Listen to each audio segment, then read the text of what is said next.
Sylvaneth, the children of Alarielle.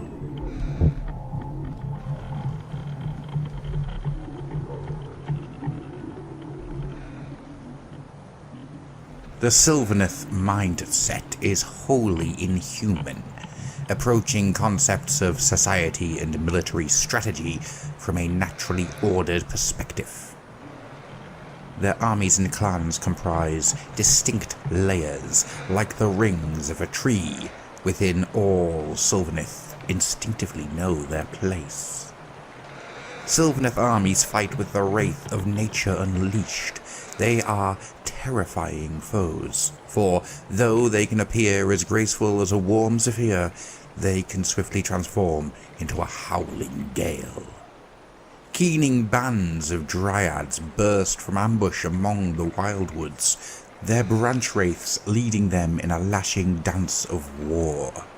While these forest folk encircle the enemy, the noble spirits flicker along the spirit paths to slam into their foes from unexpected angles, locking the enemy in place, while the rest of the Sylvaneth Wargrove picks them mercilessly apart.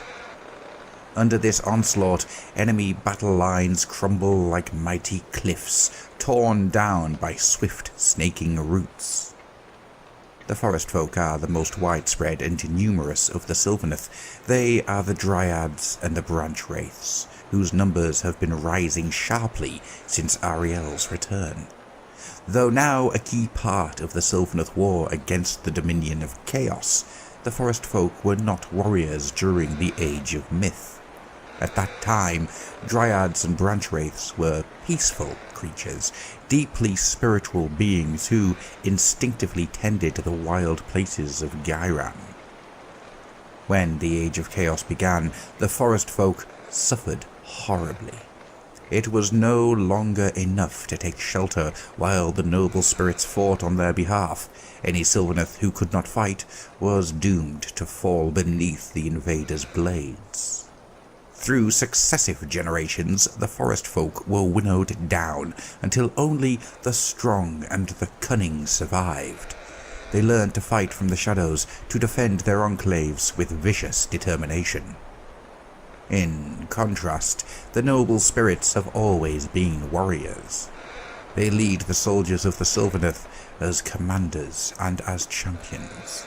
They are stern and somber. From the Tree Lord ancients who rule the woodland clans, to the ranks of the tree revenants that patrol the enclaves and form the heartwood of any Sylvaneth army.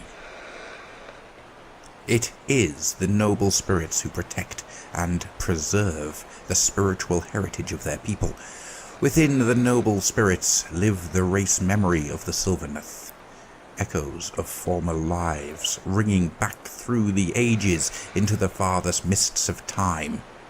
Some even claim that the noble spirits preserve dim recollections of the world that was, and it is from these deep-set roots that the notion of the mythical protectors sprouts.